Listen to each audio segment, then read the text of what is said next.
Peter Moore arrived at Collingwood from local zone club Eltham in 1974 as what the Magpies first thought to be a champion full forward in the making. Incredibly agile for a man standing 6'6", he played 4 senior games in his first season, following up with 17 promising performances as a key forward in 1975. With the Pies struggling towards their first wooden spoon in 1976, he began spending some time in the ruck as a backup to Len Thompson, where Moore's remarkable pace, agility and spring saw old-fashioned body-on-body ruckmen struggling to contain and keep up with him.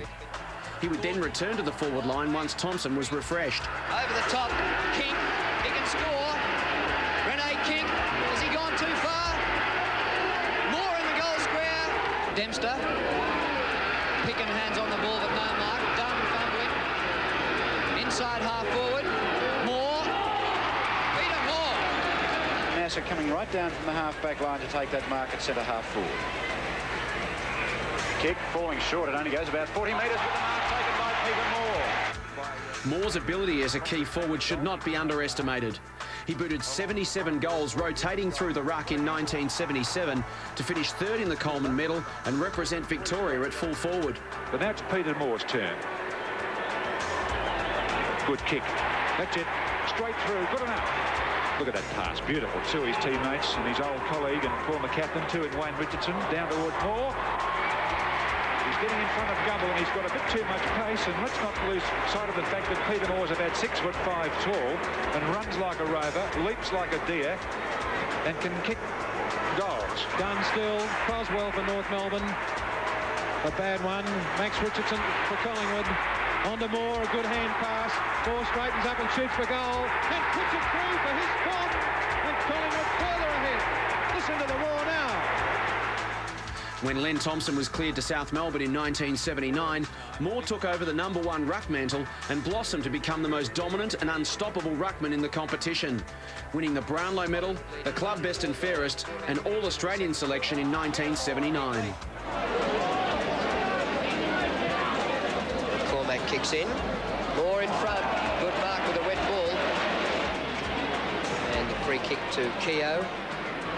Half forward, McClure's there, and Moore right over the top of the back. Up the centre of the ground. Peter Moore from the back steals it from Terry Moore. Kink across to Weirmount, and away go Collingwood. Weirmount's got a paddock, and now he's got Anderson free. Anderson, Moore in centre. Moore shoots for goal and puts it through, right through the centre. So there were 3 Moores on the ground today. 2 for Hawthorn, 1 for Collingwood. Terry Moore to centre wing. Peter Moore at the back. His name written all over it. He backed up with another scintillating season in 1980 to finish 4th in the Brownlow medal and claim his 2nd consecutive Copeland Trophy in a grand final side, enhancing his reputation as a genuine superstar of the competition. He was appointed captain of the Magpies in 1981 and also led the Big V with distinction, enjoying another stellar season to finish 4th in the Brownlow medal for the 2nd consecutive year. A shot for goal, and I think he's put it through. He has. Really play the 15 metres. Johnston's kick. Moore had his name written all over it. Sure hands Bernie Quinlan, didn't let him down.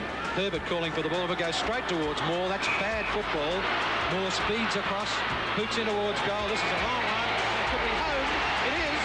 Goal to Collingwood. They're 2nd, and it comes at the 5-minute mark of the last quarter. Unfortunately, season 1982 wasn't as successful for Moore or the club. He tore a thigh muscle, restricting him to just 8 games for the year as he battled to regain form.